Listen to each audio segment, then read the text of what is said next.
Bueno, buenas, ¿cómo andan? Acá estamos con el segundo videito de circuitos electrónicos. En el video anterior habíamos visto el método de resolución de nodos. La idea de hoy es repasar un poquito el teorema de Thevenin y ver un poquito también el teorema de Norton, qué aplicaciones puedo darle a cada uno. Bien, lo primero que acabo de aclarar es que ambos teoremas, tanto el de Thevenin como el de Norton, lo que buscan es simplificar circuitos más grandes, ¿sí?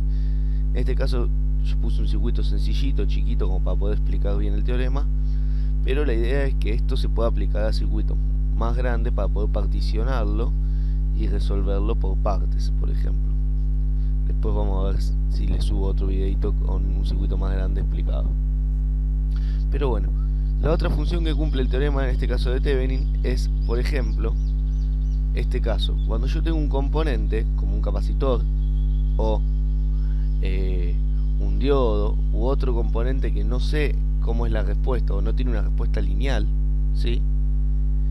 Si yo quiero resolver un circuito con capacitores, por ejemplo, no puedo resolverlo con todas estas resistencias. Ustedes vieron el año pasado, y estuvieron repasando en la mesera también, que los circuitos de carga y descarga de capacitores, o sea, toda la fórmula que está dada, las curvas y todo eso, están dadas para un capacitor y una sola resistencia. No para tres resistencias y una fuente acá dando vuelta, o si aparece un generador de corriente o cosas raras así. Entonces, ¿cuál es la idea siempre? Cuando yo tengo un componente que no es lineal, o sea que no tiene respuesta que se pueda resolver por ley de Ohm y cosas así, o aplicando algunos de los teoremas, método de nodos, mallas, de los que estuvimos viendo, la idea es aplicar algún teorema de estos, Thevenin o Norton, para simplificarlo a una fuente con una sola resistencia, ya sea de tensión en el caso de Thevenin o de corriente en el caso de Norton, y a partir de eso sí, después aplicar toda la teoría que ya saben de capacitores. Bien, entonces vamos a empezar repasando el teorema de Thevenin. El teorema de Thevenin tiene tres pautas a seguir. La primera pauta a seguir es abrir el circuito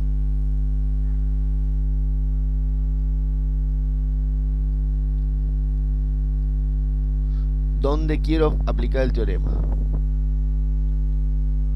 donde voy a aplicar el teorema.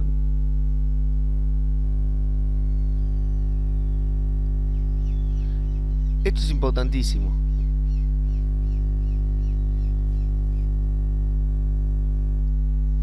¿Por qué es importantísimo? Porque fíjense, si yo agarro y abro el circuito acá, o sea, corto los terminales del capacitor, el capacitor no afecta a mi teorema de Thevenin, me queda el circuito abierto en los puntos A y B, ¿sí? Al quedar el circuito abierto en los puntos A y B, la corriente que viene por acá, IR3, pasa a ser igual a 0. ¿Por qué? Porque el capacitor no está. Por eso es importante este primer paso. Este es un paso que se suelen olvidar y después calculan como si acá hubiese corriente. Ojo, primer paso importantísimo, hay que abrir el circuito en donde iría el capacitor, ¿sí? En este caso el capacitor, o si mi circuito siguiese y yo quiero calcular la primera parte del circuito, todo el resto del circuito lo tengo que desconectar, ¿sí? Y después lo voy a volver a conectar con el equivalente propiamente dicho. Entonces, lo primer paso, importantísimo, abrir el circuito donde yo voy a aplicar el teorema. Quiero aplicar el teorema acá, listo. De acá para allá no existe más nada, no hay nada conectado por ahora. Segundo paso, calcular si es analítico o no, o medir si es práctico, porque se puede hacer de forma práctica también el teorema de Thevenin, la tensión entre los dos puntos que me quedan abiertos.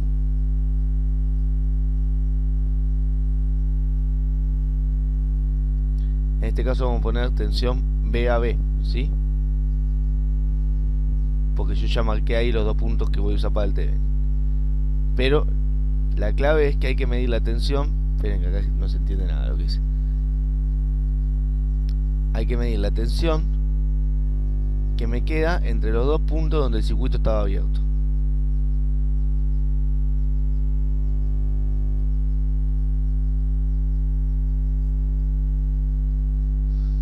Bien, calcular o medir la tensión VAB. ¿Cómo? Con el circuito abierto, reitero. Y el tercer paso,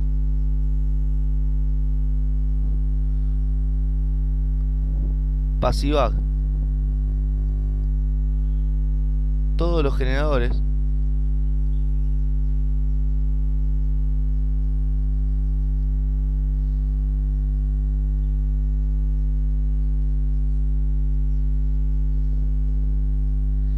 y calcular o medir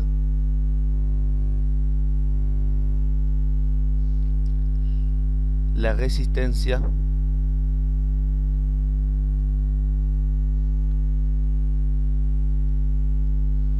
equivalente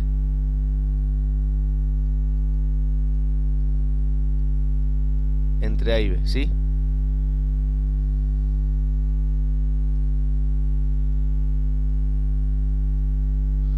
O sea, primer paso, abro el circuito. Segundo paso, vengo acá, pongo un voltímetro y mido la tensión que hay entre A y B. Para el segundo paso, voltímetro entre A y B, ¿sí? Reitero, sin el capacitor. Este sería el segundo paso. Y el tercer paso va a ser, obviamente, desconectar el voltímetro, ¿no? Conectar un ohmómetro y pasivar el generador de tensión. Recuerden que si yo quiero pasivar un generador de tensión, para que no haya diferencia de potencial entre los dos extremos del generador de tensión, lo tengo que poner en cortocircuito. ¿Por qué? Porque si yo lo pongo en corto, este punto y este punto pasan a ser el mismo, por ende la diferencia de potencial, este punto menos este, me da 0. Entonces el generador de tensión no cumple su efecto. Entonces pasivar una fuente de tensión es ponerle un cable. En la práctica, ¿qué se hace? Se desconecta la fuente de tensión y se pone un cable, ¿sí? No se pone en corto sobre la fuente porque corremos el riesgo de quemarla. Si fuese un generador de corriente, ¿qué habría que hacer? Hay que evitar que ese generador de corriente imponga una corriente en la rama, entonces se abre el circuito. Bien, bueno, vamos a aplicar el Thevenin a este circuito chiquitito, así cerramos todas las ideas estas que acabamos de plantear. Permítanme borrar un poquito acá, así limpiamos este circuito un poquito. Vamos a prolijar esto.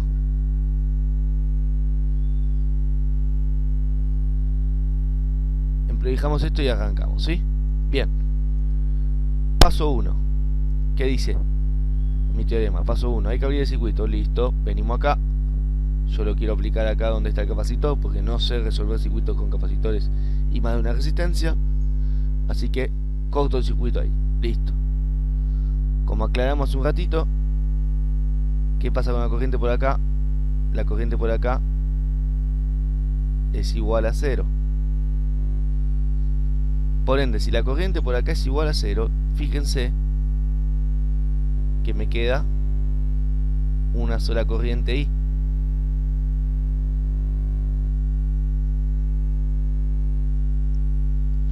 Y si tengo una sola corriente I, quiere decir que R1 y R2, en este caso, ¿sí?, donde R3 no cumple efecto,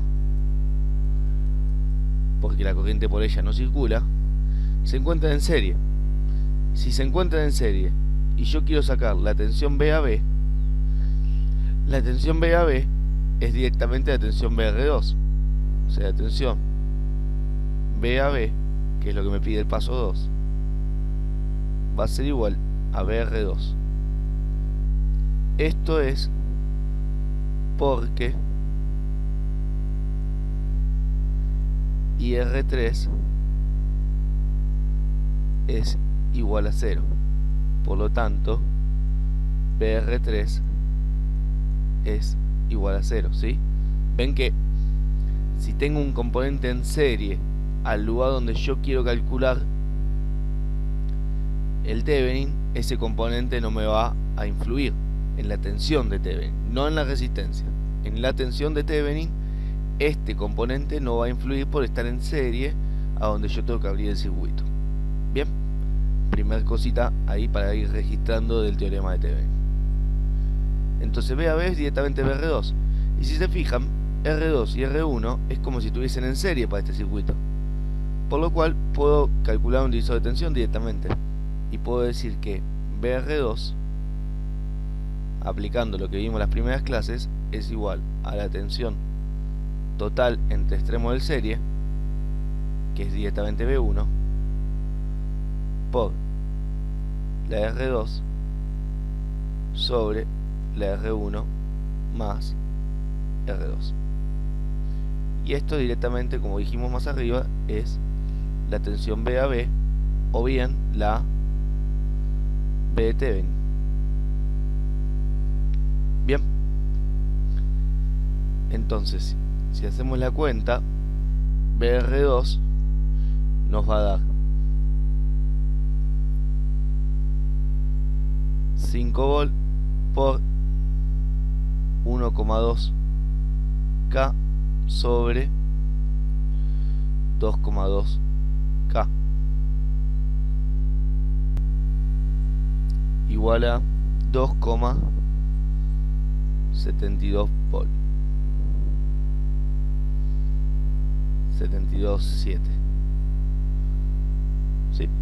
Ahí tenemos ya la B de Thevenin. Entonces ya podemos ir dibujando nuestro equivalente de Thevenin. Nuestro equivalente de Thevenin va a tener una fuente de tensión. Thevenin calcula un equivalente de tensión cuyo valor VTH va a ser igual a 2,727 volt. Bien. Pero Thevenin me dice también, ojo, que tengo que calcular la resistencia de este equivalente de Thevenin, de este equivalente. Entonces, para calcular la resistencia, lo que hay que hacer es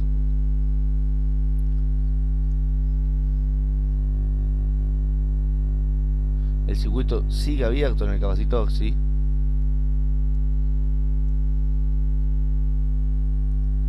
El circuito acá sigue abierto. Tengo que pasivar este generador de tensión. Y esto es importante, parece una pavada, pero conecten, dibujen un ohmmetro acá. ¿Por qué les hago dibujar un ohmmetro acá? Si bien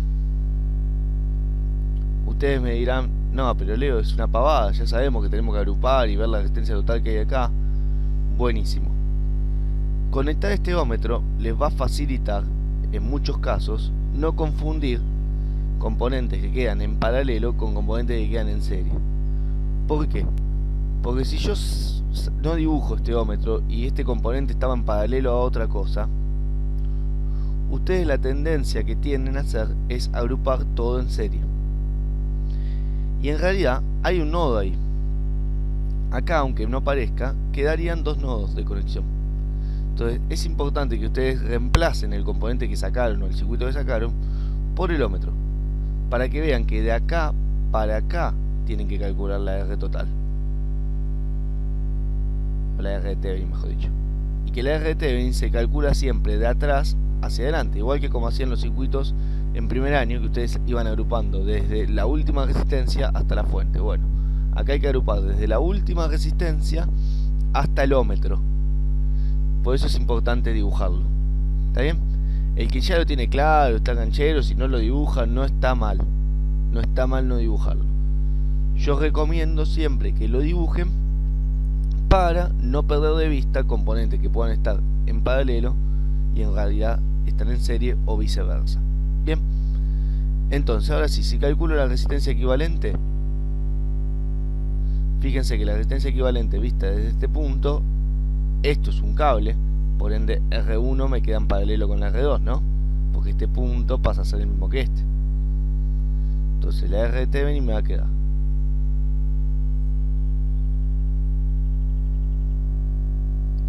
R1 paralelo con la R2.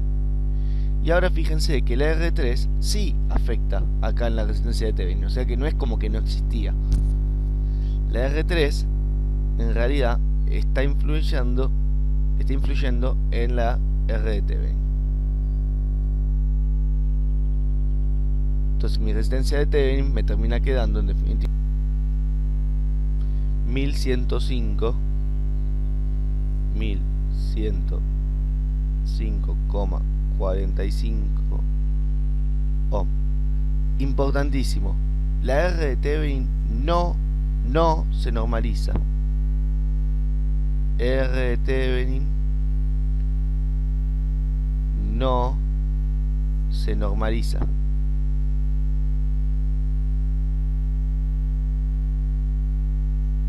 ¿Sí? La R de Thevenin es una resistencia teórica, no es una resistencia que yo voy a poner en el circuito, ¿sí? Salvo que hagamos algún práctico justamente de verificación del teorema de Thevenin. La R de Thevenin no es una resistencia física, es una resistencia teórica de cálculo o una resistencia de medición. Por ende, no se la normaliza. Se pone directamente lo que dé con 2 decimales, listo, ese es el cálculo de R de Thevenin. Si yo normalizo esta resistencia, estoy cometiendo mucho error en mi circuito. Por eso no hay que normalizarlo.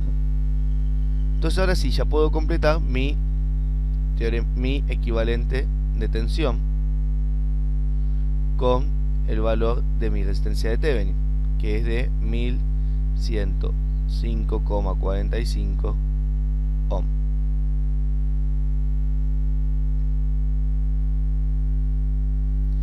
¿Y qué hago ahora? Una vez que tengo mi valor de resistencia de Thevenin y mi generador de Thevenin, vuelvo a conectar todo lo que yo desconecté al principio del circuito, que en este caso no es más ni menos que mi capacitor C1 de 100 nanofarads. Y ahora sí, fíjense que este circuito con una fuente, una resistencia y un capacitor, sí ustedes ya lo saben resolver, y es el típico circuito de carga de un capacitor, donde la constante de tiempo tau de carga va a ser R de Thevenin por C1, ¿sí? Pero esto no se preocupen porque lo vamos a usar mucho en la unidad 3, no lo vamos a hacer por ahora. Lo que me interesaba era que vieran, o recordaran mejor dicho, porque ya lo habían visto en tecnología de base de tercero, recordásemos un poquito cómo se calcula el equivalente de Thevenin de un circuito un poquito más largo, ¿sí? 3 resistencias, una fuente, cómo lo llevamos a un circuito con una sola fuente y una resistencia. ¿Está bien? Bueno, vamos a cortar el video por acá, después les voy a grabar otro con el equivalente de Norton. ¿Está bien? Así no les queda todo tan cargado. Hasta luego.